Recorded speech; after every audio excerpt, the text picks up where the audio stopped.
Speaking of somebody else who's going to be missed, the great question we got about Sting's retirement. What an amazing night to witness and welcome back. Can you tell us about your favorite Sting moment? Do you have a favorite Sting moment of all the moments that you've seen of his career, or maybe the ones that you've called? Probably the one that sticks out the most is the first one that Shivani and I did in 1988 there in Greensboro, actually, as we talked about ad nauseum.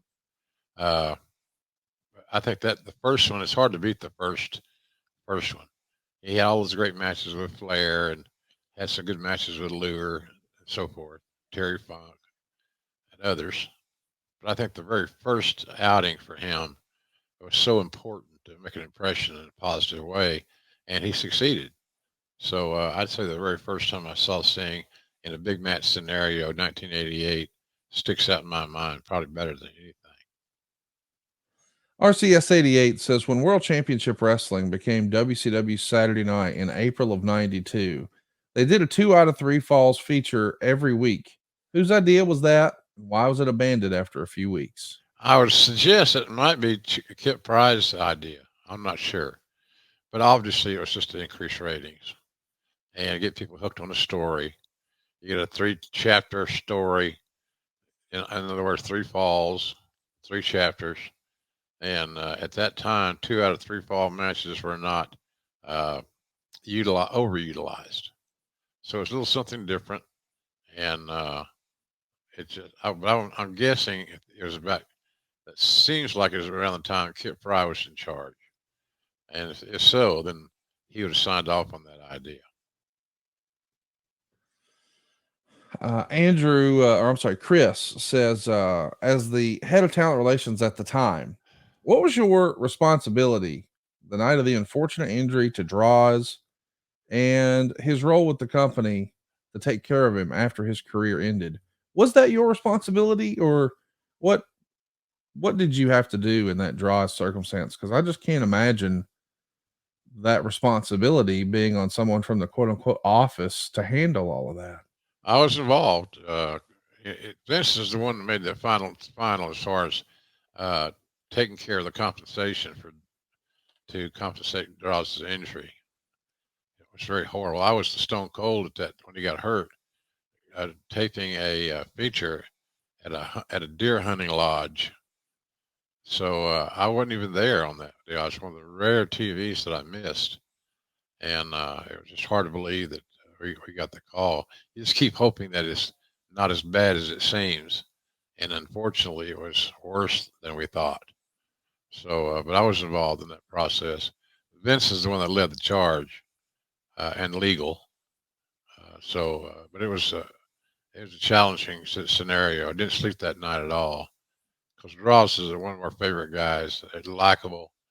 Uh, he's always had a great personality, and you hate to see anybody get hurt, especially somebody that is so well liked and respected as Darren Drozdov was.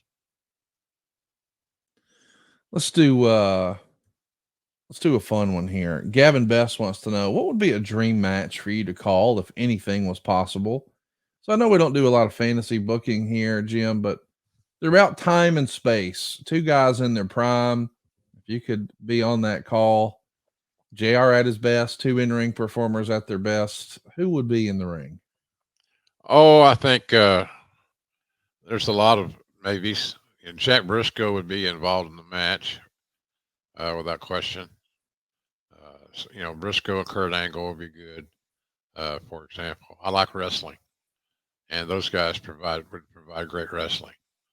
So something like that, and there are so many others, but Briscoe and Kurt Angle would be something I would be uh, chomping at the bit, chomping at the bit, I should say, to be involved in because they're just so good at what they did, and everything they did made sense. So you're not trying to process ridiculous information; you're trying to process realism, and they were very real. Michael has a fun question. He says, I know you've worked on multiple books, but have you ever thought about having a film done on your life and work, whether it's a documentary or a biopic? Is that something you would consider? Well, sure, if it's going to make some money and it's going to be a interesting project to consume, those things take a whole life of their own. I mean, there may be years in development. So I've never looked at it real, seriously. But to say I'd turn it down would be a falsehood. That would be fun. But it is a massive undertaking. Massive. I saw something online the other day where some show was getting ready to get. They were talking about it being produced, and it had been in development for 4.5 years. Hell, I don't know if I got 4.5 years left to babysit it.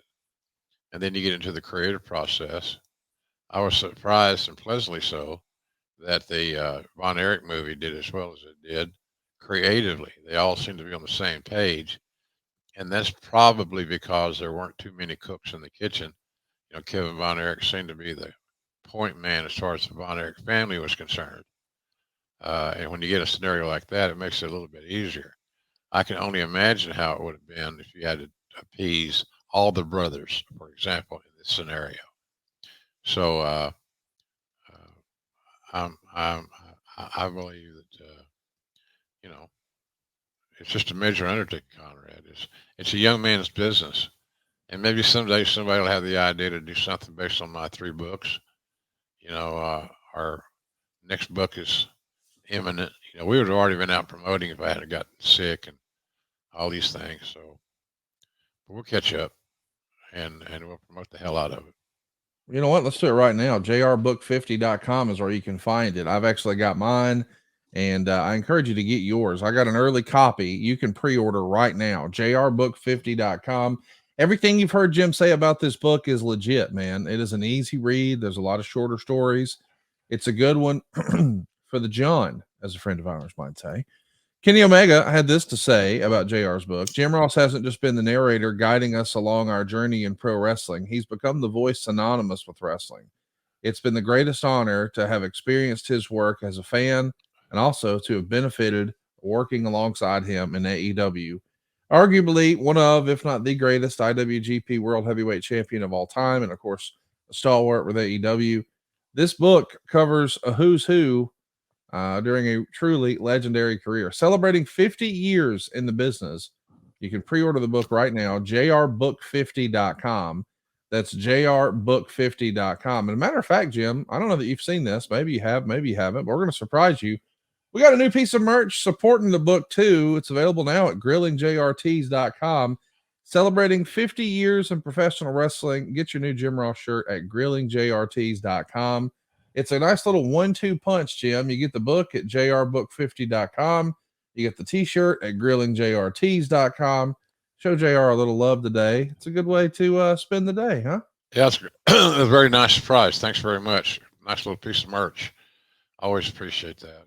I never really clicked on merch. I sell a few things here, there, and yon, but I think it's because the effort that I put in or the effort that I don't put in to selling T-shirts and things like that. But I'm always willing to make an extra buck or two. So appreciate that, Connor. That was nice of you guys to do that. Nice surprise. Let's talk about